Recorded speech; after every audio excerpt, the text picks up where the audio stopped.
the still of the night, when the world is cloaked in darkness, our minds venture into realms unknown. Imagine waking from a peaceful slumber, only to find yourself paralyzed, unable to move or scream as an unseen force looms over you. This isn't a mere dream. It's a terrifying reality experienced by countless individuals worldwide. Tonight on Deceptive Reality, we delve into the eerie phenomenon of sleep paralysis, a condition where the boundaries between wakefulness and sleep blur, leaving the sufferer trapped in a state of helplessness. But is it just a trick of the mind, or is there something more sinister at play? We explore the chilling accounts of those who faced this nightmarish experience, people like Jacob and Reed, who felt the suffocating presence of an evil entity whispering their names, immobilizing them with fear. From the ancient folklore of the Kanashibari in Japan to the terrifying hag of African and Caribbean cultures, we'll uncover how different societies have interpreted this mysterious affliction. Is sleep paralysis merely a physiological glitch, or could it be a demonic force testing the waters, as some religious scholars suggest? Join us as we journey into the depths of the unknown, where science and superstition collide, and where the most terrifying nightmares come to life. Prepare to enter a world where reality is deceptive, and every shadow hides a potential threat. This is Deceptive Reality. Hello and welcome to another spooky, scary, evil episode of the Deceptive Reality podcast. My name is Nick. Got it. One take. And with me is the cool bean Bert. Ooh, cool beans. I know that. Listen, that's some 90s terminology right there. That cool bean, bro. Do you know that a lot of the terms that we use are like lost to the sands of time? Do you know who invented cool beans?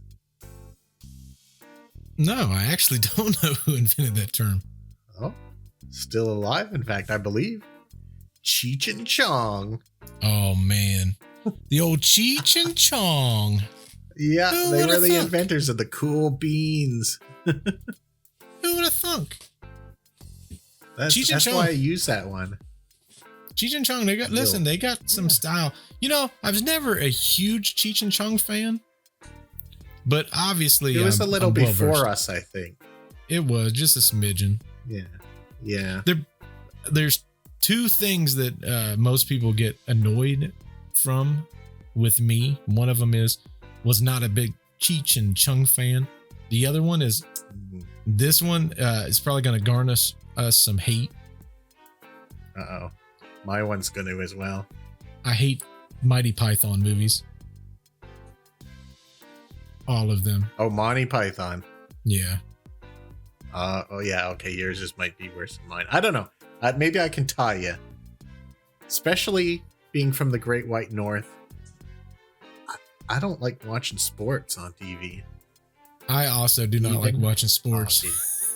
We just canceled ourselves right there. We did. Listen, hey, It is what it is.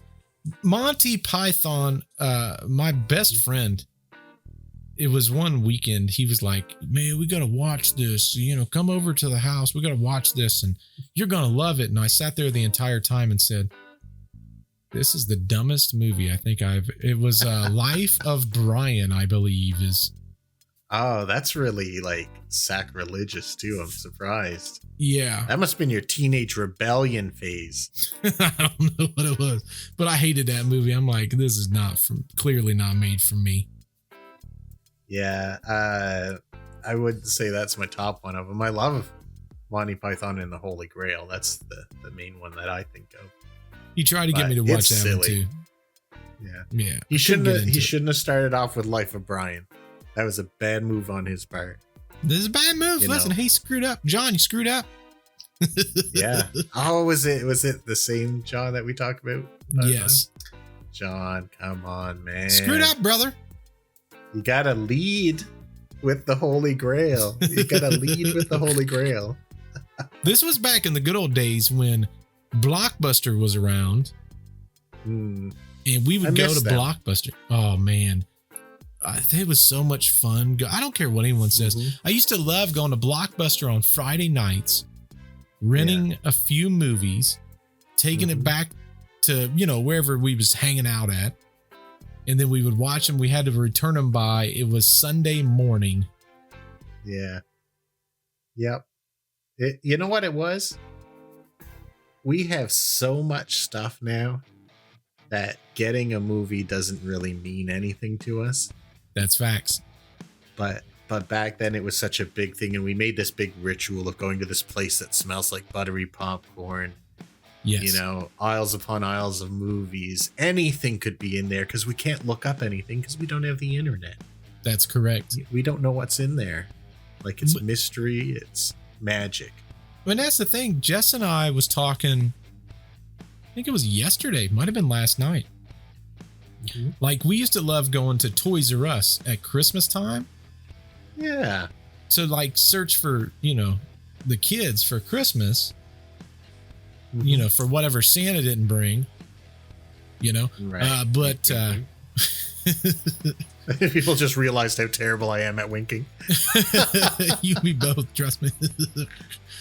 But we would always go like, right before Christmas, and we could shop for all, the kids at the same time. Well, now you got to kind of go to this store, and then you got to go to that store, and then you got to go to this store, versus having an entire store full of just toys and games and all of that. Was it toys and games and trains? I don't know how that used to go. I'm a Toys R Us kid. Video games. I'm a Toys R Us kid. I don't want to grow up. I'm a Toys R Us kid. Something. 1,000 toys from Toys R Us. Exist? Huh? Is that gone? Is there no Toys R Us now? Oh yeah. Toys R Us is gone. Yeah, you want to hear cruelty? We never had Toys R Us. We only had commercials for Toys R Us. What? So, yeah, that's right. So we saw the magic, but we could never participate.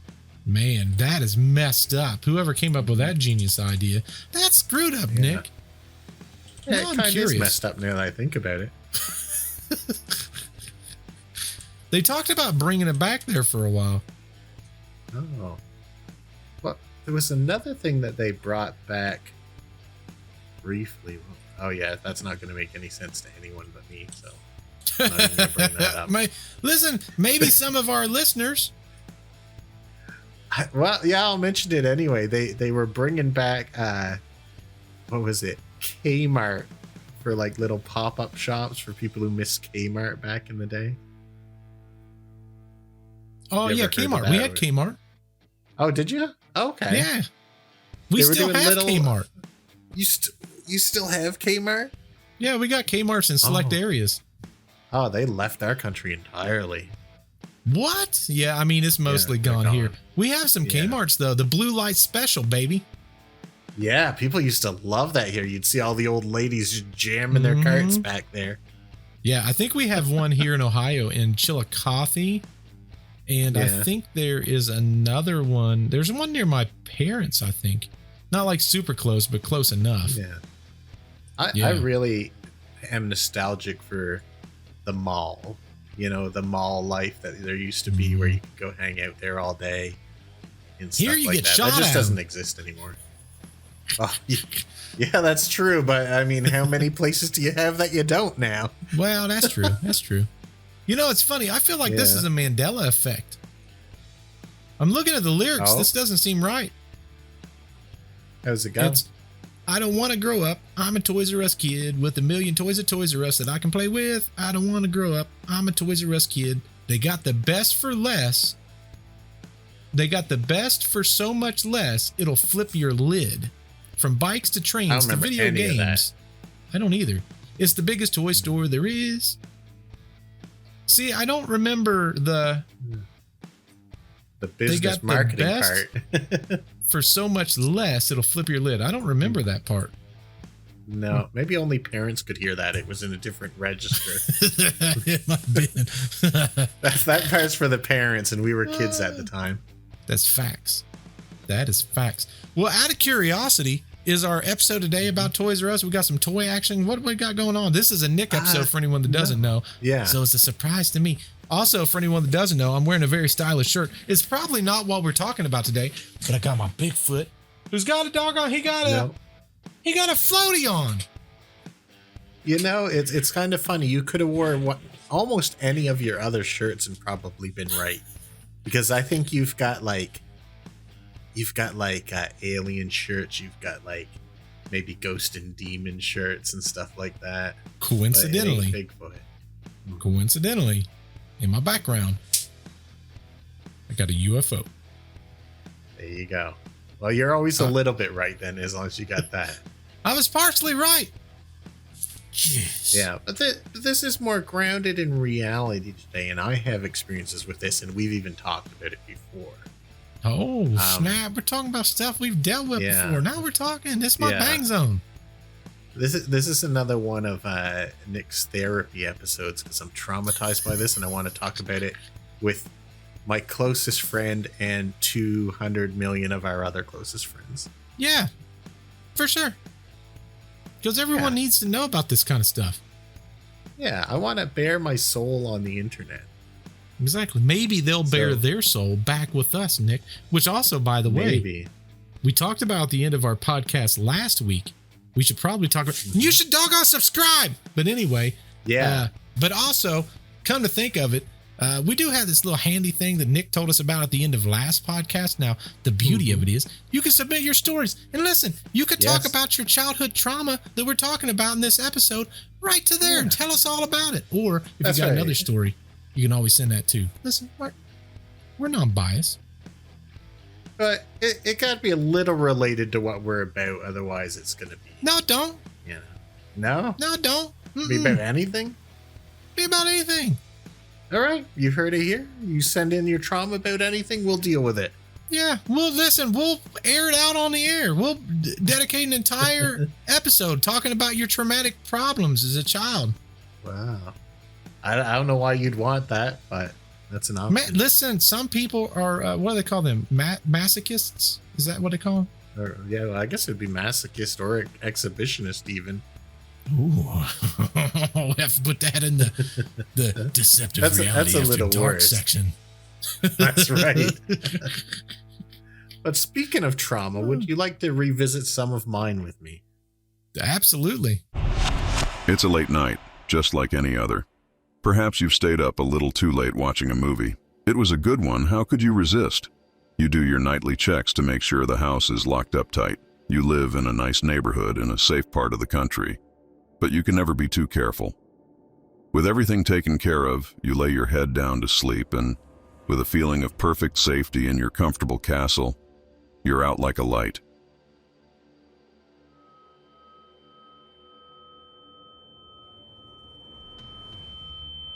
Suddenly you're jolted awake. You already want to run, but you're pinned down. You want to scream, but your breath has been taken away. Then you feel it, more than see it. A terrifying presence has entered your room. Tonight we'll investigate the phenomena known as sleep paralysis. Is it simply a malfunction of our human machine, or something more, as many cultures suggest? Join us as we search for something that has often been described as abject terror. Did the noises get you? It's a paralysis. So clearly you remember this episode, or this thing we've talked. I think I feel like I've brought it up like a number of times. You know, something interesting, and it's funny that we're talking about this. You know, even when we've talked about haunting episodes, we've talked about some forms of like sleep paralysis. Yeah. So last week and this week on my podcast, we covered, or should I say I covered, the Hinsdale haunting. Do you know anything about that? I don't know anything about that, except it's got a fantastic thumbnail. Yes, it does. Which coincidentally, if we ever go on a ghost hunt, Nick, it's $350 for a night. And you've to do that haunting. I think that's where we should do our haunting. Oh, that'd be cool. I mean, that's only regular hotel prices here anyway, so. Yeah, that's what I'm saying. It's $350. And He's very accommodating. The guy that owns it now, his name is Daniel, but you get the house at like 10, but he said he'll allow people to come earlier. But my thing is, you talk him into letting you come a little earlier, do like some drone shots and like some B-roll material, and then you go and do like the ghost haunt. It's in New York, but it's in the country, so there's like no houses around. I've been to New York before. I can get there. See, you know how to get there. But anyway, in this Hinsdale haunting, one of the families that was there, it was the Dandy family, and there's a room dedicated to their daughter, which was Mary Dandy. Okay. Now, what makes this story so interesting going around what we're talking about here is in one of these stories, she had a pet, I think it was a parakeet. It was some type of a bird. And her routine was, she's a very routine oriented person. She would get up, feed her bird, and then she would brush her hair and get ready for whatever she was doing. That was her everyday routine, never broke it. So one morning she gets up, she feeds her bird. As she's feeding the bird's typically, chirping and stuff like that. It's not making any noise. Right. So she looks over the bird, and the bird's staring over in the corner. She turns around. She's got one of those oval mirrors. So she walks up to the mirror to look at it, see her reflection, and what reflection was coming through was not her own. Oh, that's spooky. Yeah, so it's kind of creepy. So she ends up screaming and yada yada. Story goes on. Anyway, on a different night, they had this entire haunting going on. It was a really bad haunting. They decided, the mom, Clara, decided that, hey, me and your dad's going to stay home. You and your brother go hang out with friends tonight. So they go out, they do the entire thing. Clara and Phil, the parents, decide to stay home and watch a movie. And well, they sort of tricked them then. Kinda, little bit. They're like, we're all leaving. You gotta go, kids.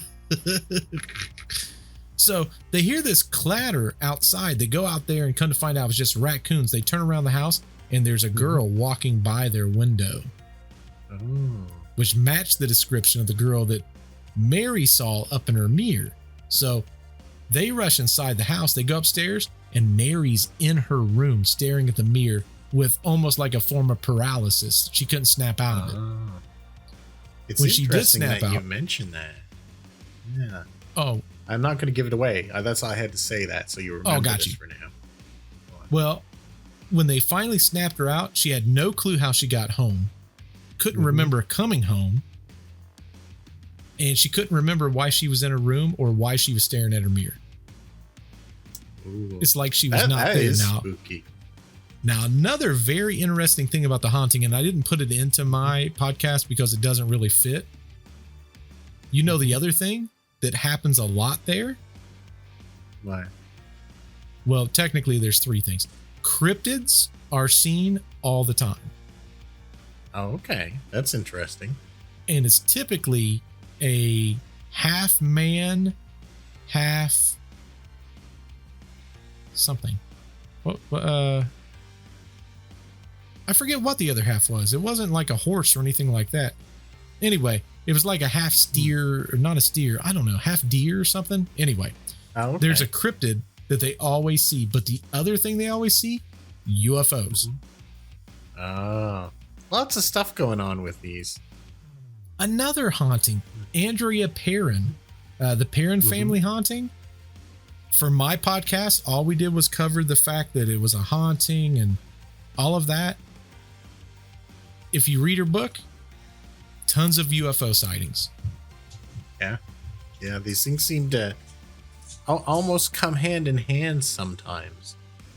Correct. Like a lot of it seems to come together, and I think that's how you'll find this sort of relates to things that way too. Like, actually, even from my own experiences, I've got a couple of them, and they sort of go through that. I'll go through a couple, just to say, like, I've only had experienced this I think, 2.5 times. We'll say it 2.5 times. And let me tell you, from experience, it is the most terrifying thing you can go through. Like, I'm sure you've been through some dangerous situations and some things where that scared you. Like, for me, nothing in my waking life was ever like this. Man. I don't wish this on anyone. Like, it is... Some people say it's the most afraid you can be without dying. Like, if you weren't paralyzed, you'd die, they say. I don't know if that's true or not. But mine were mostly related to, like, aliens. Mm-hmm. Like, I remember one time, and it's weird because it came with what might have been an alien sighting. When I was little, we had what we called the game room, where we had our computer, and it was next to a window, and we lived down a long lane in the middle of the woods next to the beach. Nothing around at all. And I was sitting there, you know, playing on MIRC. I don't remember if you remember that or not. That's how long ago this was. That's a long time ago, Nick. Yeah, and it was the weekend, so I was up pretty late, and I was getting a little tired, and I looked to the side, and I'm like, oh, that moon sure is bright tonight. And I go back to, you know, type in, then I look outside again. I'm like, I can't believe how bright that moon is. And then I see something less bright off to the side, and I look over to see what that is, and that's the moon. So I look back at this thing, and it's a huge bright light over the forest, and it's been hovering there for must be 10 minutes. And then as I look at it, it starts to lower, and you can see it going down through the trees. And you know how you get those beams in movies and stuff, like the light coming through the trees, and it's going down like that. So I stand up straight like that, don't turn the computer off or anything, walk out of the room right stiff, up the stairs, into bed, pull the blankets up over my head, and I'm just like, I don't know what that was. I don't want to see it. I don't want to see it. And nothing You'd really already happened. Did 2 hours disappear? Yeah. I don't even know, because right after that, somehow, even though I was terrified, I went to sleep. And next thing I know, I'm waking up, and there's this high-pitched ringing exactly like that one you heard in the introduction. And I cannot move whatsoever. I can move my eyes around. I'm perfectly conscious. And I cannot move at all. I'm terrified. I don't know what's going on. But I see something down at the foot of my bed, like sort of leaning over the bed. Mm-hmm. And I think, is this my cat? And I just can't see it because it's dark or something. Then all of a sudden the shadow lifts up, like it's something almost like on its hind legs, and it goes into the closet, and the closet door actually slams, and that's what brings me out of it. So I'm conscious now. Now, the weird thing about this house is we had one of those kind of like barn style houses, not like an A-frame, but a barn style one. And the closet went right from one side of the house all the way to the other, and then out in another room. So whatever that was could have gone through. And I confirmed that the door was closed before this event happened, because there was something jammed in there afterwards. That's crazy. But yeah. So, I mean, if that doesn't sound like the precursor of an abduction, I don't know. You was abducted, Nick. I can't wait until we get some freaking hypnotists. I know. We talked about this in the Allagash Wilderness one. Like, we got to get hypnotized. I think there could be some stuff there. Am I going to want to know? I'm not so sure, but I'll do it. But yeah, I wish I could describe the fear you feel. Even before you see something, you just know that the most terrifying evil thing is there with you, even before you see a thing. Yeah, I've never had anything like that. No. It's pretty crazy. Now, at the time, I wasn't like somehow in my mind, I separated those two events, even though they happened in the same night. So I'd always remember one of them or not the other. But like, if I was thinking about it, I could remember one part of it or the other. And it took years and years until I could remember that they were in the same night somehow. Yeah, that's insane. I couldn't even imagine. Have you known anyone who's had sleep paralysis or? One person. Mm-hmm. You. Did they? Oh, other than me? Other than me? No. No. You're the only person that I know of that's told me anyway. Yeah. The other thing that's kind of weird, and I don't know if maybe this is a genetic thing, but my brother had sort of like another sleep disorder, which was night terrors. Have you ever heard of those? Yes, that's what Freddy Krueger was based off of.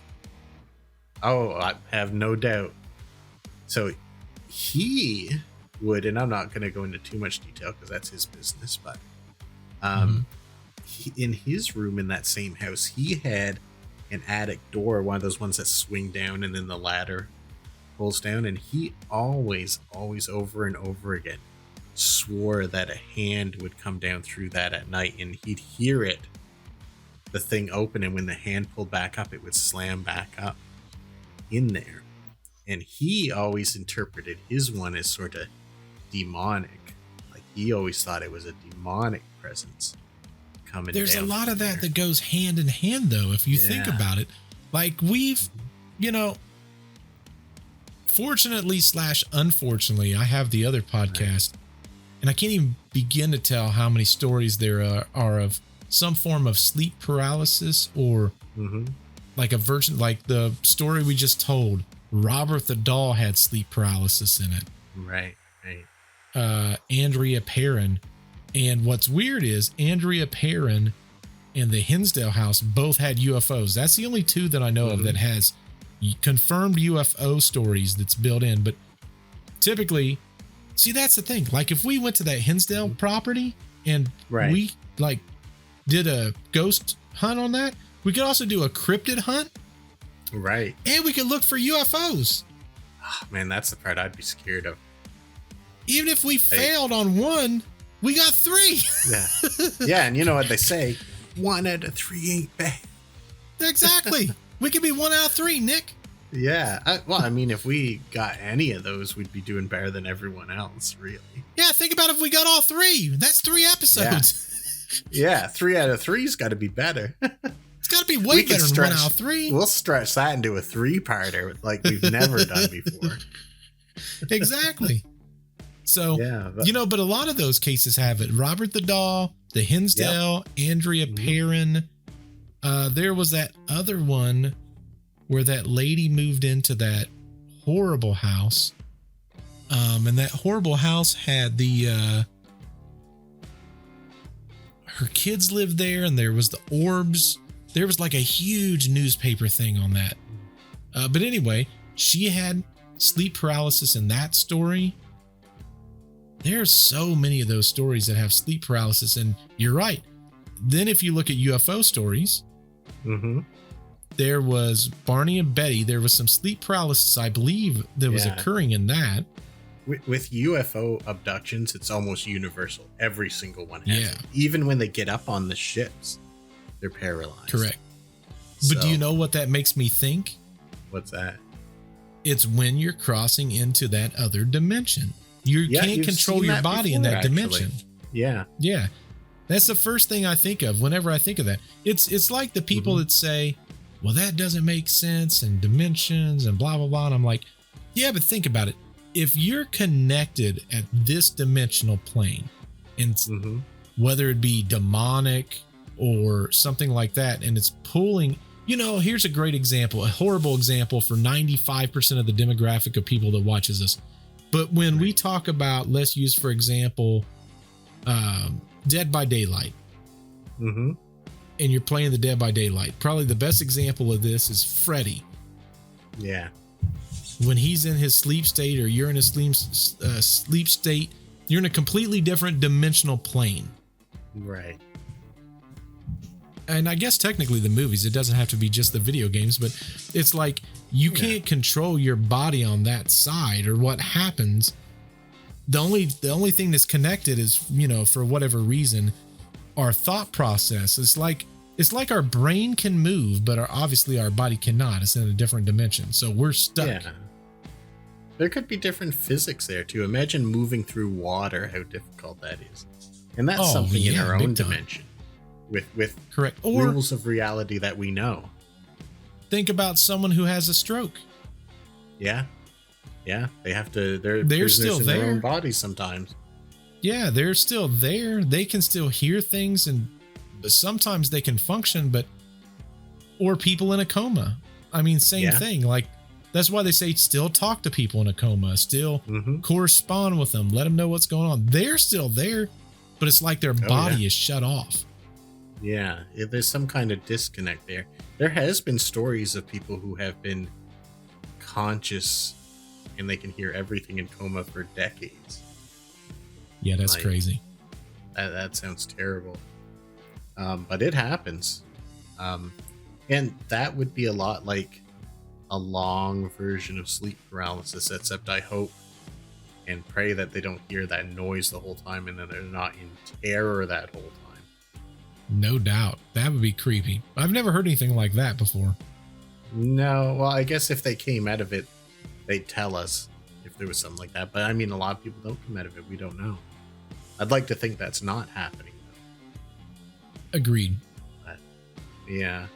So I've got another experience with this, but I'm going to save it for later on. And this is probably the more disturbing, but also funny one. If you're not me, anyway. So what is sleep paralysis? What does it feel like? Most people who experience sleep paralysis have very similar experiences, and unfortunately, these experiences are never positive. YouTuber Jacob Smith interviewed a friend who suffers from sleep paralysis that described the experience. I'd say it's when your body's asleep, but you're completely awake, like I am talking to you, but you have no control over your physical movements. And I felt like I was awake, but I tried to get up and I couldn't. And it was like I could feel my body and I could feel, you know, my hands and legs and everything there, but I couldn't move it at all. And I knew I was asleep, but I'd never been in this conscious state of mind while completely asleep. Jacob and Reed, like many people throughout history, feel that sleep paralysis is a near relative or even a stage of demonic possession. Some religious scholars have theorized that sleep paralysis is an attempt by a demonic presence to force itself upon the victim. Testing the door, one might say. Those who remember sleep paralysis allegedly have somehow kept the evil force from imposing its will on them. I felt this dark, evil presence over me, just breathing like down my neck, saying my name, whispering it in my ear. I immediately, like, subconsciously associated with a dark presence. I didn't think of, you know, the physiological things that were happening in my head. I didn't think of that at all. I thought it was straight. I was being either possessed or haunted or held captive in my body. So when you're describing this evil presence that you experienced, could you associate that with anything demonic or relating to the devil? Yes, and they have a great old art depiction of it, of this woman who's asleep, and there's this little demon sitting on her chest, and it's just sitting there. That's exactly the way I felt. The other one was a voice that was just right in my ear, just whispering my name, and it kept going and got louder and louder until it was screaming, just Reed, and it was like an evil voice, like, Reed. So there were a couple different, manifestations of something evil, but something felt like it was there in the room with me, always. Not fun. No bueno. In some modern religious observances, demons have been known to cause sleep paralysis by holding down victims at night. Lilith is a figure from Jewish folklore and mythology, often depicted as a demon or malevolent spirit associated with darkness, seduction, and chaos. In some traditions, Lilith is considered to be Adam's first wife before Eve, but she refused to submit to Adam and was consequently banished from Eden. Lilith is often portrayed as a symbol of independence and rebellion against male authority, embodying qualities that challenge societal norms. In fact, the origin of the word nightmare itself can be traced back to Old English and even earlier linguistic roots. The term nightmare combines the Old English word night with mare, which originally referred to a female spirit that was believed to sit on people's chests while they slept, causing feelings of suffocation and fear. Some woman sat on me in the middle of my sleep, I'd be fearing too. Oh, could be. I mean, that maybe some people's into that. You never know. But maybe these no kink demon around ones, here. no. Yeah, these demon ones, maybe not. That painting, by the way, is called The Nightmare. It's from 1781 by Swiss artist Henry Fuseli. And I'm guarantee when you see it, you'll know it. It's a very famous painting. But this is the thing. I've heard of a lot of people have experiences with sleep paralysis and all this stuff, and it's always, everyone always there's a malevolent entity that's in the room with you. Everyone says that. I've never heard any case otherwise. Except for UFOs, you're in their space. True, but I think it starts off usually with them and yours, and then you're in theirs. It's usually through the hypnosis, yeah. Yeah. And I wonder about, like, with your theory of them taking you into another dimension, I wonder if that's what the ringing is. Oh, you know what? That would make sense. Yeah. It's the same ring. So there, sometimes you get ringing in your ears naturally, right? Yeah, for sure. It's like that, but much louder. And when you get that ringing in your ears, what's actually happening is you're losing a range of your hearing. That's what that ringing is when you hear that. Now imagine a much louder one, and maybe you're losing your range of hearing from one dimension until you pass into the other. You're losing all range of hearing during that transition. Oh, that'd be interesting to think about that. Yeah, wow, yeah. Yeah. That's interesting. Really loud, by the way. It starts off so quiet, and then it gets really loud, so it's almost deafening.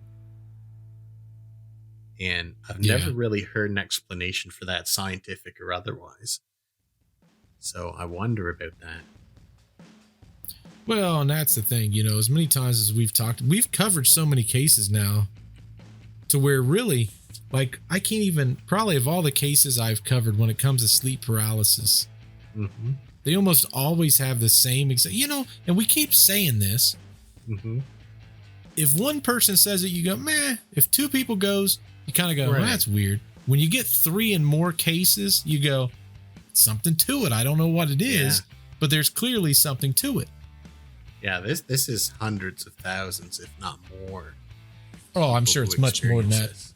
I'm sure it's much more than that. For sure. It's not in the narrative because I couldn't find a lot of information that directly related to this, but there was one time that a village in Africa had this, and everyone was getting it in the whole village at the same time.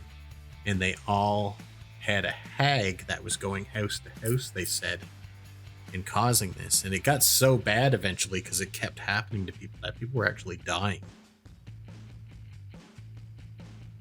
That's nuts. That's hard to deny. Like, it's happening to a whole village and they're all reporting the same thing. People could say mass hysteria, but once people start dying of like sleep deprivation or suffocating in their sleep, that's got to make you wonder. Oh yeah, big time. Which also, for anyone that doesn't know, if there's a hag around, just crouch walk, you'll be fine. Yeah, that's right. Shine your Always flashlight at the crouch ground. walk. Every time. Yeah. It'll be fun. The interesting thing, there's going to be someone going, what? The thing is, with all of these stories, and we talk about it, I just read about it for the first time. Apparently, this is an old story. Mm-hmm. And this guy's been wiped off of almost everything. I took screenshots because I'm like, I'm going to come back to this story. It's interesting. He talked about he went into a form of sleep paralysis. And much like what we've talked about before, he had such a traumatic experience that it's almost like he wiped it out of his memory. Mm. And he went through, they didn't say hypnosis, but through some form of getting the information back. I forget exactly what they called it. Right. But it wasn't hypnosis. It was something else. But the interesting thing is, when he came back, he was concerned because he had laser cuts down the entire length of his body. Oh, really? Yeah. And he was from a country that the science was not there for laser technology, but he had laser cuts to all the way down the length of his body. Mm-hmm. And when he did almost like this regression going back, he talked about the pain that he was in as they was dissecting him. Oh my goodness. Looking inside of his body. That's the kind of thing you got to wonder, do you want to remember that? Yeah. Apparently he had these things going on for a while, and then just randomly one week he disappeared. Ugh, that's not good. There's pictures of him with the laser, like he's opening his shirt and you can see a perfect line scar all the way down the center of his body. Wow. Like most people who end up like, you know, with this kind of thing, they don't have such visible, you know, they have like a little tiny thing or something. Correct. I've wondered if I've got any of those because I really haven't had any x-rays other than of my teeth at the dentist and stuff like that. For sure. But I always think about that thing that was down around my feet in bed that zoomed into the closet. And I blamed it on other things, but I'd say once every year, almost the same time, and it could be weather related, it could be nothing. I'm not necessarily connecting these. But one of my foot, I'll go to sleep and it's perfectly fine. I'll wake up the next day, I can't even step on it, and I wake up the next day, it's perfectly fine again. Like once a year almost. But they're hitting the GPS on you, Nick. They're making sure you're still come to check on it. It is. You know, I watched an episode of Jack Osborne's podcast. I think it was a few weeks ago now, which for everyone listening and watching is a long time ago because we're recording this May 6th. But a couple of weeks ago, he talked about he went to his very first medical procedure of someone that was having something taken out of their body. Oh. And he said the interesting thing, he said he didn't really believe, or something along the lines of he didn't necessarily, like he might have believed, but it wasn't like super big. Right. But he said as they was taking the tweezers to try to get it, this thing was burrowing deeper into the person's body. And on top of that, his muscles and ligaments was forming into this thing. Oh, really? So it was very difficult to get out. Yeah. Is that something that commonly happens, or is that like unique to this? I don't know. To be honest, I've not really researched a lot of that kind of stuff. Yeah, I mean, but when he told his story, he said that made a believer out of him because he watched it burrowing itself in deeper into the. Yeah. And what he said, what a lot of people said, well, you know, when they was prodding with the tweezers, it was pushing in further. He goes, they weren't touching it. Yeah. It's almost like it had its own system that was burrowing itself deeper, like it didn't want to get found. There is a non-living thing in the regular world that behaves like that too. So it's not unbelievable that it could be burrowing in. For sure. Porcupine quills. Oh, wow. Like if you miss one in a dog, like you know how they sometimes do it and maybe they'll get one like in their neck, it will keep going inwards on its own until it will kill them. Wow. because it's got I the didn't know that. little barbs in it. And what Mhm. they'll do is every time you move or the dog moves, or in this case, if it were like something like that in this surgery, anytime a muscle moves, it goes a little further than the barb catches in deeper, and it keeps going like that. Oh, wow. So that's something that can happen. So someone could design a device that would do the same thing very easily. Oh, yeah. We've talked about it a million times. You know, if our brains can think it up, Yeah. right? If there is aliens and UFOs or demonic realm or whatever, we're talking about extra dimensional creatures. Yeah. They can You're do telling me that they don't have something? Yeah. I don't know. I mean, we can do it. There's a company in Toronto up here in Canada that you can go get an implant in your hand and you can unlock your doors with it. It can glow, and it uses electricity from your own body to glow a blue light and all this stuff. Like, we as single dimensional beings, like primary dimensional beings, can do this now. Right. Like, what can something 100,000 years ahead of us do? Like, what will we be doing in 100,000 years? Which is crazy to think about. Like, the technologies that we have now is nothing. Like, it's baby steps. But 5 years ago, I couldn't imagine the things we have now. That's 5 years. Oh, for sure. For sure. Technology has expanded so quickly. Oh, yeah. Like, 5 years ago, that's a child be born still not being really able to take care of itself yet. And that's the time it took for us to make massive leaps. AI went from almost nothing to everyday use. Correct. Like, we've got crazy medical procedures. We got implants that Elon Musk made that can help people overcome disabilities, or that's the theory of it. Correct. Like, that was sci-fi. Well, they have the one guy now that he lost his availability to be able to use his limbs. Mm-hmm. And now with his brain, he's able to type significantly faster without even moving his hands. Yeah. And I have no doubt in 5-10 years, maybe that same implant will be able to stimulate those muscles and, get him moving maybe. Correct. Yeah, that's exactly what the idea is. It's Neuralink, I believe, is what we're referring to. Yeah, that's right. Now, here's an interesting thing along the abduction point of view. With the technology we have today and everything we know about people, a human could abduct another human in the same circumstances as an alien would and return them. And I believe we wouldn't be able to tell the difference. Like, that's how far our technology has probably progressed, that we could do that. Oh, yeah, for sure. So what can super advanced beings do? Like, why do we doubt that? But we've done, as a people, we've done that for centuries now. Oh, yeah. Like, that's it's almost like it's a projection of what we would do if we were traveling to other planets. We'd probably experiment on the people there.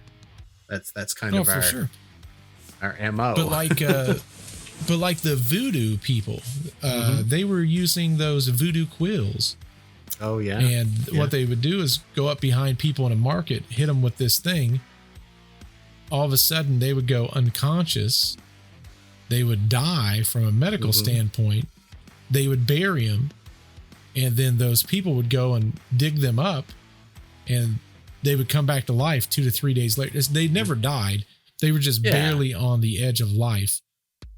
And they called them walking zombies because those people didn't understand what was going on. They thought they were dead. Yeah, they were convinced that they had to obey the voodoo priest or whatever. Like, that's wild. Correct. So when you think about it, and that capability is there, and I mean that's been around for centuries. Yeah, that's just blowfish toxin is what they use. Correct.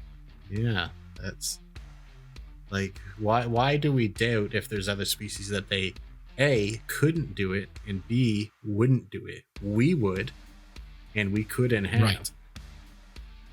And that's why I think there's I think sometimes we can unlock extra dimensional. I'm talking about a whole bunch of stuff I have no clue about, but when they talk about that ayahuasca, I think that we start playing with extra dimensional things with that also. Right. I think, you know what? I fully believe that. Now, before I tell this next bit, let me tell you this is perfectly legal in Canada. So I didn't break any laws with this. But Nick's like, I didn't do nothing wrong.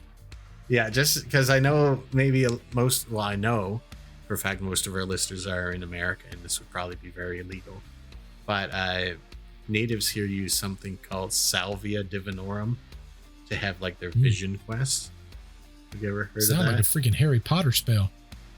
It does, doesn't it? It kind of does. But basically, it's this herb or whatever. It's kind of related to. I can't remember if it was like parsley or something like that, but it's got hallucinogenic properties. And what they always said was, it takes you on like a little quest that has a story almost. And each time you do it, you pick up from where you left off.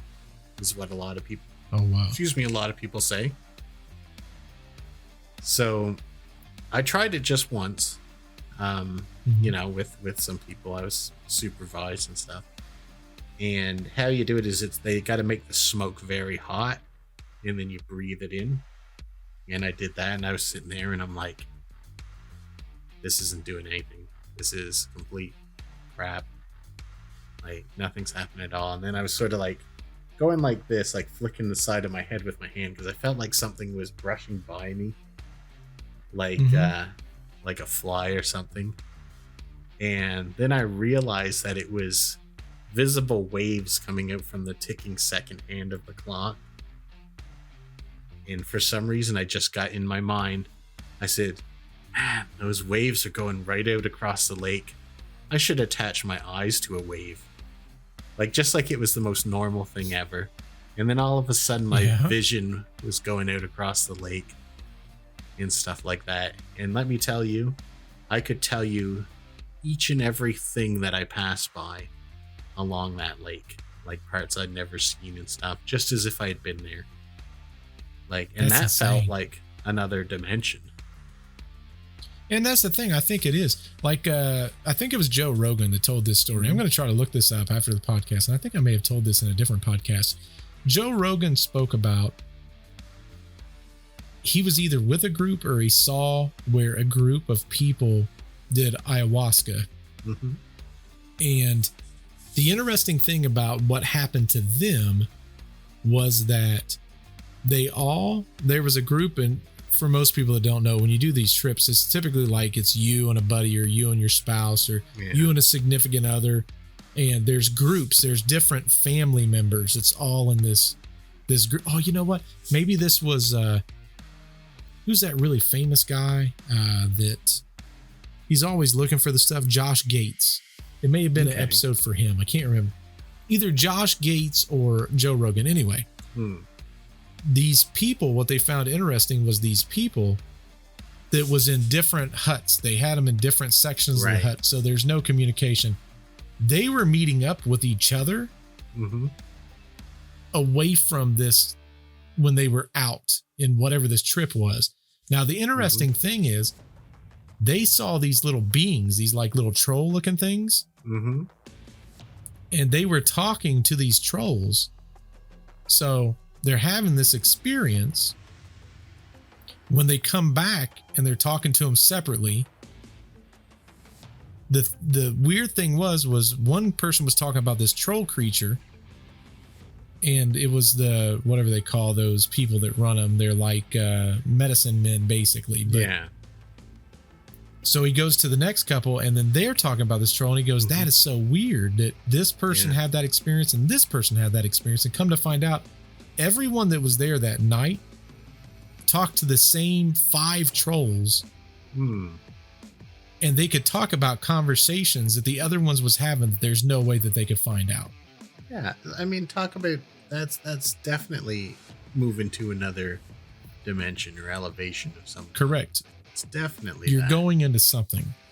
Correct. And it seems to me that I heard an interesting sort of ringing sound when I was having my salvia trip there, if I remember correctly. I'm not 100% sure, but I think I might have. I'd be interested to talk to some people who have done ayahuasca if they heard anything interesting right before it happens. Because maybe that's a link that we just aren't getting. Like there's a sound right before you go, a ringing before you cross the Which barrier. reminds me, everyone, you can go to our website. You can tell us if you've had an ayahuasca trip, and yes, just put it in the stories down below. Yeah. Public service announcement though: don't do anything that is illegal in the country in which you live, and if you do it with people you trust. Correct. 100%. Yeah. Yeah. See, I've never had anything like that. I've always been super curious about ayahuasca. Just because they talk about all the things. I think that's like the Native American equivalent of like your natives use ayahuasca and ours use salvia kind of thing. Yes. I believe you're correct on that. Yeah. But I'm curious if it's all the same thing though. Like obviously different ways of getting there, but it'd be like, hey, I'm going to go to this island. Are you taking the helicopter? Are you taking the boat? It's still getting you there. The question is, how are you getting there? You know? Yeah. Because I think the same kind of things would apply to like acid or, even mushrooms. It's like all those musicians that came up with all those different amazing works of art. Yeah. Or artists that created these masterpieces. And almost all of them was either licking frogs or doing things that you probably shouldn't do, like crazy stuff. So, but again, it makes me wonder if you're not crossing maybe over into another thing that I think about, and it goes back to simulation theory is what if you're changing almost like a virus, almost like a coding within that, simulation that almost puts you in a different subcategory. Yeah. I don't know. There's something to it. I don't know what it is, but there's something to it. In a lot of cases, it's kind of, and I don't know if this is a good opinion to have or not, it's kind of positive to experiences because it really does put you in a different perspective, and it can kind of help with anxieties and stuff like that because you sort of see things from the bigger picture, which we don't get to do that very much. And that's kind of comforting a lot of times. So correct. See, that's why, biblically speaking, they talk about not going into some of those altered states. And that's what I always thought about when I've read that. And it never really said why, but when I was doing some apologetic studying, one of the theories is that when you're in one of those states, you're more susceptible to demonic control, which goes back to our conversation. Yeah. Because now it's almost like the equivalent that they used is if you shouldn't be walking down a certain neighborhood because there's a fear of being robbed, you might walk that pathway 100 times and never get robbed, but one time might be your unlucky opportunity. Yeah, it's going to happen to someone. Correct. So when I read that, but then, thinking back in times like what we're talking about here, like think about it. We typically talk about sleep paralysis from a fear perspective. Yeah. It's something that we don't want. And it's taking us into a dimension possibly that's causing this altered state anyway. What if we're taking ourselves there with whatever it is, ayahuasca or whatever yours is called? But wouldn't it be creepy if we did that, but then whatever that beings is on that side is like, oh, wait, here's freebies. Yeah. We don't have to do the hard work. They're already here. That's right. What did you think about the last segment where it's like sleep paralysis was near misses for possession? Oh, for sure. Like, I think that's probably accurate. I think all of this is accurate. Everything lines up with what we've talked about and even what we're talking about now. Like all of these things fit. really feel like they do. Like it's like you just escaped through the grasp of that entity that you felt. Right. Like you just escaped it. Right. And a lot of people talk about when they have these sleep paralysis is in like hearts, certain moments in their life where they're exceptionally tired, or they're really worried about something, or they've stayed up too late with the static channel on the TV, or something like that. Like all kinds of like weakened states almost, Oh, for sure. and then they almost get you, and they're just about to get you, and then something pulls you away. There's something to all of it. The question is, where does it fall, and what's the conduit? What's the common denominator in the middle that's making all of that happen? Right. I don't know. All I know is a lot of these cases when we talk about UFOs, and we've not really covered a ton of UFO stories where we've had sleep paralysis, or Right. there's some really big ones, and I'm sure eventually we're going to get around to some of those, but it's very interesting when you think about all those cases, and then you go to those haunting cases, and all of those cases have all of that. But the weird ones are the ones that have the UFOs tied to it too, and you go, man, what if all of this is kind of tied in the same realm? I know. When you first told me about that, I was like, well, I hadn't really thought about that before. But now I find myself thinking about it more and more when we find these connections, and being like, it's really the only kind of thing that makes sense sometimes. Like these things are connected. Because all my life I thought about ghosts and stuff as separate from aliens and separate from cryptids and that kind of thing, but it really could be part of the same realm, or separate realms of the same kind of thing. Like when we talk about cryptids, even, we've not talked about a ton of cryptids, but think about it. Even the Egyptian art that goes back to the civilization conversation we had, what would have been multiple weeks, but we talked about ancient civilizations that was here. They portray a lot of those people as birdmen and, half, bear, or half, lion, half man. Like, who's to say that's not a cryptid in some form? Oh yeah. And what I like to think about with that, and I don't know, I think it's what they were going for, but you remember Stargate, how they had the mask that looked like different animals? I've never seen Stargate. Oh, okay. Well, the Stargate was aliens came to rule over the Egyptians, and they all had like masks that portrayed them as like jackal-headed or birds or stuff like that. Oh wow! Because essentially they looked just like us, other than some small changes. But they always had those masks on, and people worshipped them as gods. Interesting. Yeah. But are you interested in hearing like a scientific explanation and then some counterpoints to that? Always. Yeah, let's go into that part and see how that sounds. Science also provides us with an explanation of some of the sleep paralysis phenomenon. During the rapid eye movement, REM sleep stage, you're likely to have dreams. The brain prevents muscles in your limbs from moving to protect yourself from acting dreams out and injuring yourself.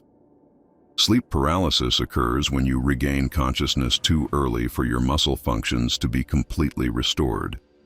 During an episode of sleep paralysis, serotonin is released while a person remains stuck in REM sleep. This may cause hallucinations, but why are they all terrifying and involving evil presences? Some do not agree completely with the scientific conclusion.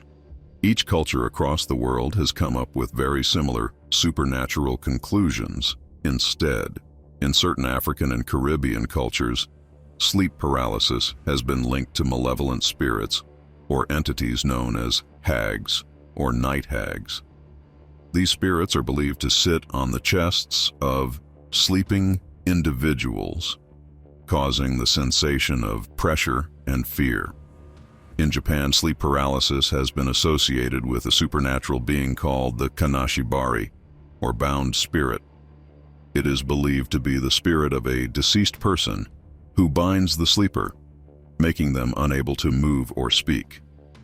In Chinese folklore, sleep paralysis is often explained as an attack by a demon or a ghost.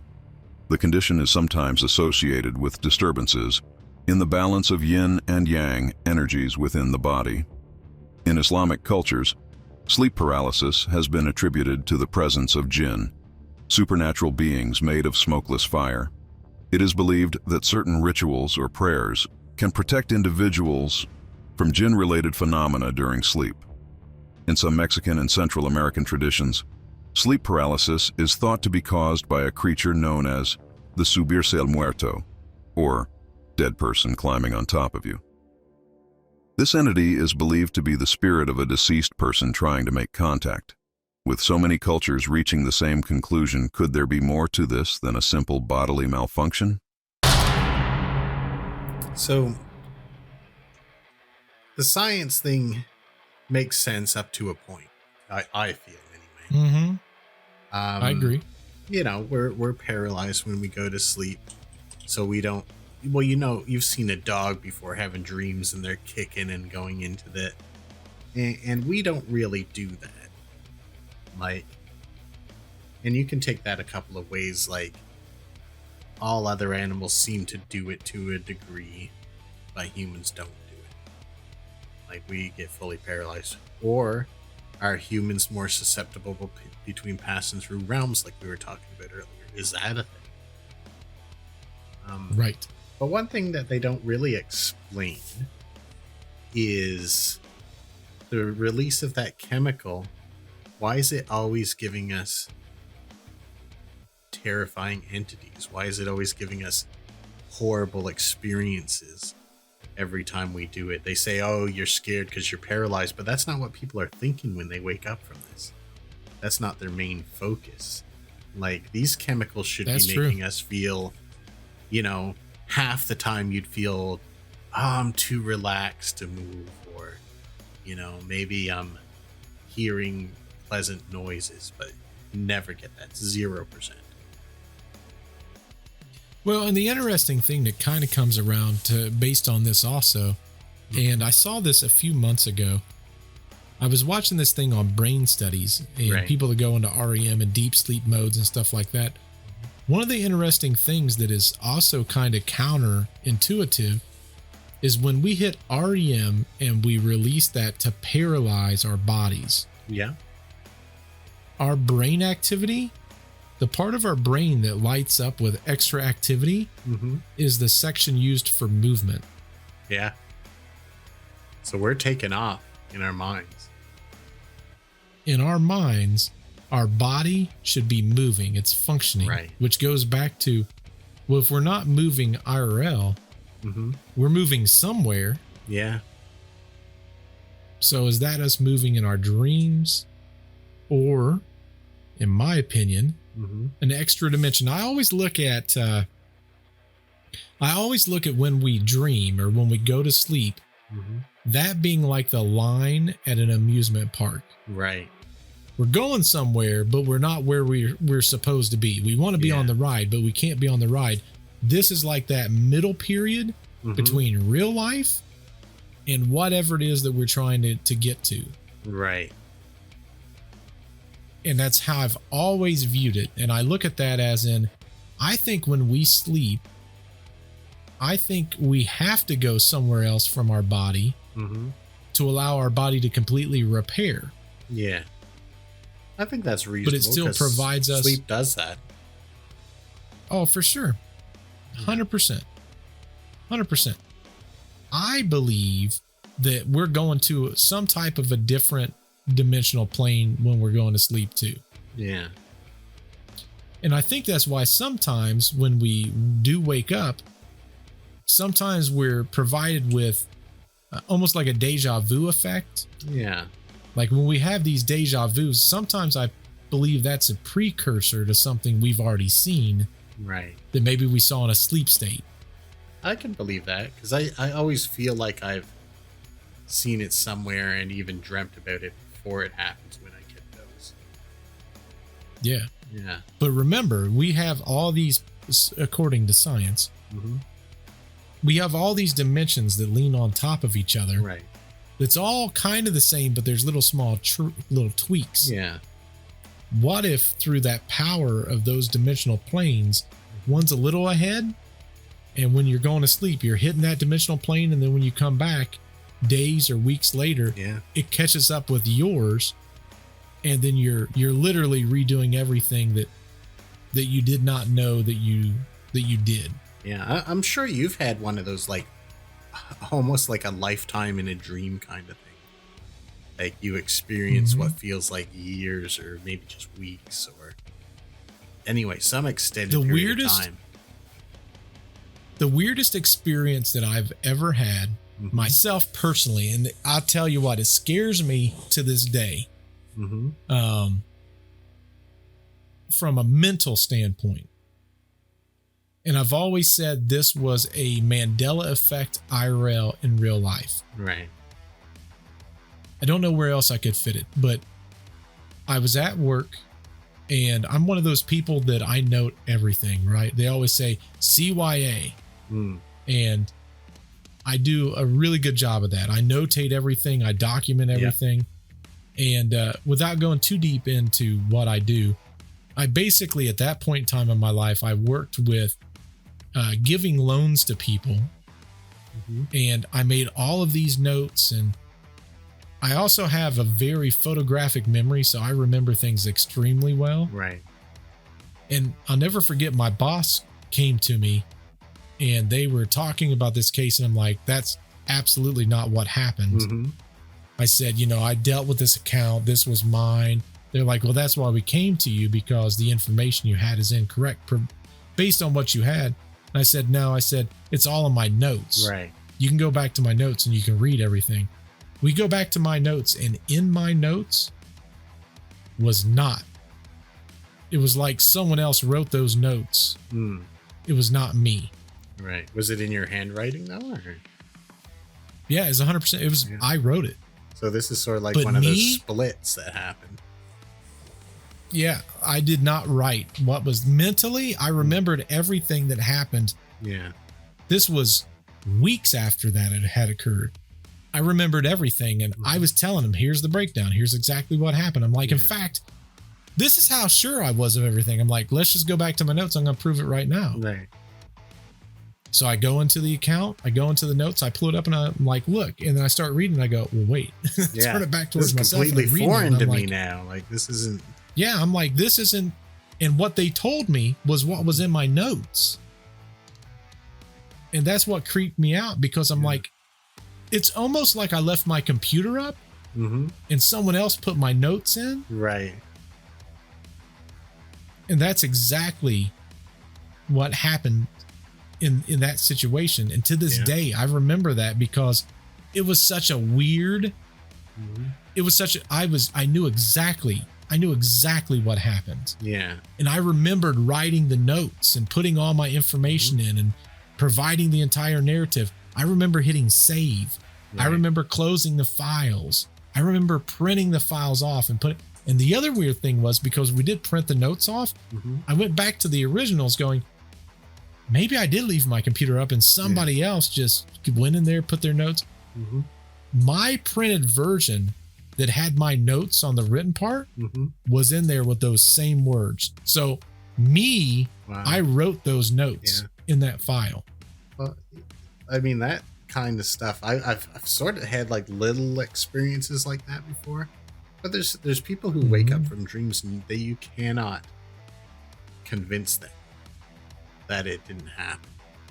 And I've sort of had that where I wake up and I'm convinced, and I have to get over the fact that it didn't happen. Have you ever had that kind of thing before? Oh yeah. Like, as a kid, I remember one nightmare as a kid that stuck with me all the way to my adult life now, which is so stupid. It is so dumb. But I remember walking outside of my house. As I walked outside of my house, I had a swing set when I was a kid in my backyard, and there was a possum with its tail wrapped around the top of the swing set Yeah. and was hanging down staring at me. And I remember running into the house, and then I like woke up, but kind of like what we're talking about. I couldn't move and I couldn't scream. Mm-hmm. And I just kept trying to scream. I remember keep trying to scream and I couldn't scream. And finally I let out a noise and my mom came in. I was like, what is going on? I remember that to this day. I think that like I think remember you had that sleep dream. paralysis. Because that's a big part Yeah, of I it. couldn't move and I couldn't scream. Yeah. I could not scream at all. Yeah, you definitely had. I remember. had it. Well, I remember going. Yeah. That's exactly what it's like. I couldn't get it out. Yeah, when you're starting to come out of it, that's exactly what it's like. You slowly start to make a squeak, and you're like kind of coming out of it. That's what it was. Yeah. But I was young. I was maybe 7, 8 years old. Maybe I was kidnapped by a possum. Possum aliens. A possum alien. Possum alien demon. Dude, when we get hypnotized Mm-hmm. and all this comes out, we're going to be famous. Yeah. Well, here's something to think about on this talk, though. You remember when we talked about the experiments in that episode that they were doing on the kids? Mm-hmm. Yeah. On the Montauk? Yeah, on the Montauk experiment. And we were talking about how they were training these kids to sort of be the gateway between that sleep realm and this, and they could pull things across. I think sleep paralysis is when you're sort of standing in the doorway. You're not in this dimension. You're not in that. You're right in the doorway in between. And that's when I think things try to hitch a ride with you. I agree. But, that would make perfect sense. Yeah. But here's something that will blow your mind, or at least it does mine, is we could be in the dream now because this feels completely real, and we could wake up to a whole other life, and we have no way of knowing which of these two worlds is the real one. I will tell you, I did have these night terrors for a while. Mm-hmm. And it was when I was working out and I was taking HGH. Mm-hmm. And I would wake up in just pure sweats. And I remember I was having dreams of being in battles in like trenches. I've got no military background. Yeah, so to have that's a weird dream to just about stuff pull it like up that out of nothing. is so weird, because they always say a dream is typically something that you've seen, or if you see people in your dream, they're people that you've passed in some facet. But to have a dream about running around in wartime and being in the trenches, it was almost like World War II is the best way I can put it. But I always thought to myself, that's so weird. But I remember for an entire week, every single night I would wake up with a completely different. One of them, I was in a mall and I had someone that was trying to gun me down in a mall, and I was running in the mall trying to hide from whoever this guy was. Yeah. It's just crazy to me to have those. And that's the thing. I don't typically remember my dreams at all. Yeah. I mean, nowadays I don't very often either. But like, you're having ones of almost different lives and different time. A friend of mine who really didn't study it at all, never watches movies of it, kept having this recurring dream that she was in like Germany right before the start of World War II, and she remembered her grandmother hiding her in a suitcase, and the dream ends because she never comes out of it. And I'm thinking, that's crazy. That's absolutely something that might have happened. Correct. Like, there has to be something within that. Yeah. Now, what the one psychic had said that was on Jack Osborne's podcast, this was a while back, she said that sometimes what happens is when we go from whatever the spiritual plane is down to earth when we're born, sometimes we hit other spirits on the way going and coming. That's interesting. And that we take pieces or fragments of their life with us by mistake. It's not even intended to be that way. That's an interesting way to look at that. And they say that's why some people have what they believe is reincarnation. They're not really reincarnating. The energies are hitting each other on the way up and down from someplace, and it imprints. The way she explained it, it's like putting red food dye in a blue drink. Right. Even though that red food dye did not change any aspect of the drink, it added something to it to change the entire thing. Correct. Yeah. See, this is kind of what I had hoped going back into this topic, that we'd go into this, because as I thought about it more, I saw a lot of parallels with things that we've talked about before, like the Montauk experiment, different hauntings, possessions, alien abductions, all that kind of stuff. All of this stuff combines together. All of it does. No one will ever be able to sell me on the fact that this stuff doesn't connect somehow. Yeah. Now, just through the narrative to connect the final piece that we've already talked about 5 times over in this, do you want to hear the next part of this? Absolutely. There is one final and chilling theory about sleep paralysis. There is a belief that sleep paralysis might be connected to alien abduction experiences that stems from the striking similarities between reported abduction accounts and the classic symptoms of sleep paralysis. A growing number of people who have discovered alleged alien implants were examined only after a UFO researcher heard of their previous sleep paralysis episodes. Additionally, during episodes of sleep paralysis, individuals often describe feeling immobilized, sensing a presence in the room, and encountering strange visual or auditory phenomena, all of which parallel descriptions of alleged alien encounters. A good example is the high-pitched ringing that people hear both during alien abductions and during sleep paralysis. While scientific research largely attributes sleep paralysis to physiological processes, the enduring connection between sleep paralysis and alien abductions highlights the complex interplay between perception, belief systems, and the mysteries of the human mind. For those who experience these phenomena, the distinction between scientific explanation and paranormal interpretation can blur, leaving room for a multitude of intriguing possibilities and perspectives. So, we've covered that a lot. We talked about, the alien abduction part and how it related to everything.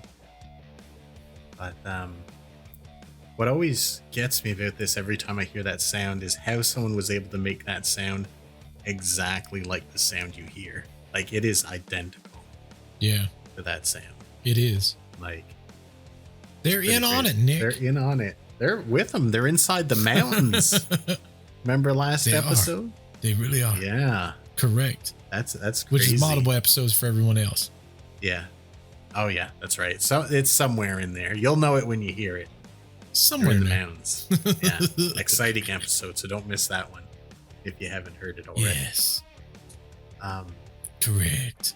So I guess now is the point to talk about my final experience with hopefully final. If it ever happens again, I don't ever want to experience this again. But the second one, kind of funny. You'll probably laugh when you hear this. I wasn't laughing at the time, but I had fallen asleep watching TV, and this was back in the times when you would, like, things would go off the air and you just get static on the TV. And I really believe that static, if you zone out or meditate or fall asleep to that sound, it messes with you somehow. Because I fell asleep, nothing was out of the ordinary. All of a sudden, my eyes shoot open, and I don't see anything in the room, but I get an image in my head, and I'm absolutely certain that there are aliens outside my home. I'm absolutely certain. And I'm so terrified, and I'm going to say this in a way that we hopefully don't get flagged or anything, that I was so terrified that if I could have moved at that time, I might have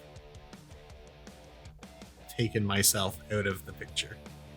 That's how terrified I was. And I never imagined that I could be that terrified. Man. But once I finally come that's crazy. I had come down a little bit, but I was still convinced. I was absolutely convinced that there were aliens inside my house. So I ran to the window in the living room and I was looking up in the skies and looking outside. And my dog, at the time, he was just reacting to me, I'm sure of it.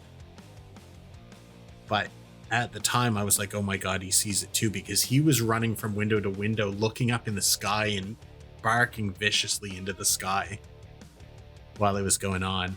And I was like, at the time, I was like, oh my God, Max sees them too. Max sees them too. It's not a nightmare. But I think he was just reacting to me because I was looking up in the sky frantically, and he started to do it too. But that was the. I don't think so. Yeah, I don't know. That's what I tell myself. Sometimes. I think animals just have that other sense, though. I think they can somewhat put themselves in a different something. Yeah. And I don't know what it is they go to, but they can sense things that we can't sense. Like a lot of times they say that they can see entities. They understand when there's demonic realms that could potentially be opening up. The story of the Hinsdale house that I just did this week, which is multiple weeks from this podcast. But the interesting thing about Mary's house when they moved in, it had bees and flies that always swarmed to that one room. If there were bees swarming to a room, I would not be anywhere near this home. The interesting thing is when they moved in there, they didn't know about this. And the brother came to help them move. He got there first. He opened up the door and bees and flies was smacking him in the face as he was trying to make his way in. They was trying to make their way out. That's terrifying. They get up to that room and it's just swarmed. Tens of thousands of bees dead on the floor. They had been in there, and this is in the wintertime.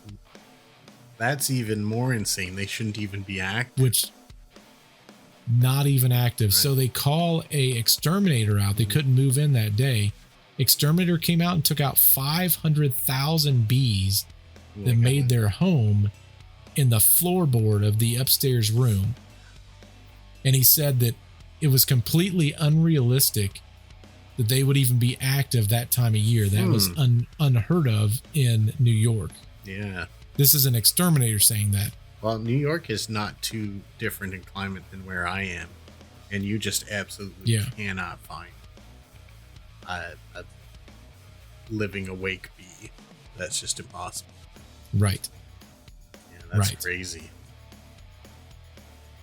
Super interesting when you think about it. So I think animals, they kind of play into whatever dimensional things that is. Yeah. Wait, is that the house that we're going to stay at? Yes. No, not with bees. Sorry. $350, Nick. That's got to be what they're paying me to go to. That's like the cheapest one. I'll put those haunted places charge so much money. I know. They got to make sure there's no bees there in advance. Well, most of them want like $1,500. This one's only $350, and it's considered one of the most haunted locations. Man, that's crazy. I'm like, that's perfect for us. Yeah, it's a cheap get over one. the It's not bees super thing. far. Yeah, man. But listen, if there's a ton of bees in there, I'm allergic to bees, so I can't even be near them. Yeah, I'm not even allergic to them. I'm just a scaredy cat. I can feel my skin crawling right now, though. We're getting into bees. Bees got something for you. Yeah, we are getting into bee season. There's not a whole lot that freaks me out, but bees are one of them. Yeah, because I swell up the moment I get hit by one. Yeah, I have never been bit by I've been stung by a bee or a wasp or anything. Not once. What? No. I'm on the lookout 24/7. Wow, you're lucky. I've been stung by probably everything. I've never been stung by a bumblebee. Oh, okay. But like wasps, yellow jackets, all of that stuff I've been hit by. Yeah, I'm always alert of that.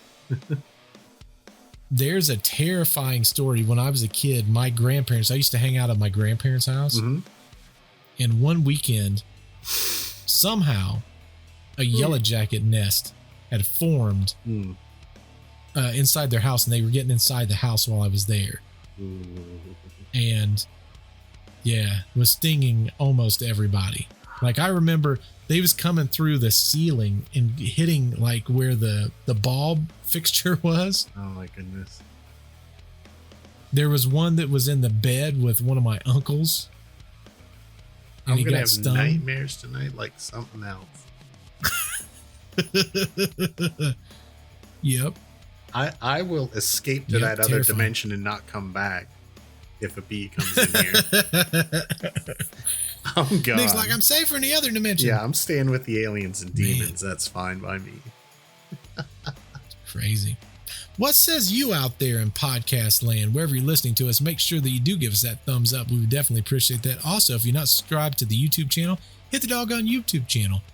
But what do you think? What do you think's out there? In the comments down below, tell us, have you had sleep paralysis? What do you think sleep paralysis is? Do you think that there's interdimensional beings that uses sleep paralysis to their advantage? Maybe we're one of them. That's what we want to know about. Maybe we are one of them. So let us know in the comments and also on our websites.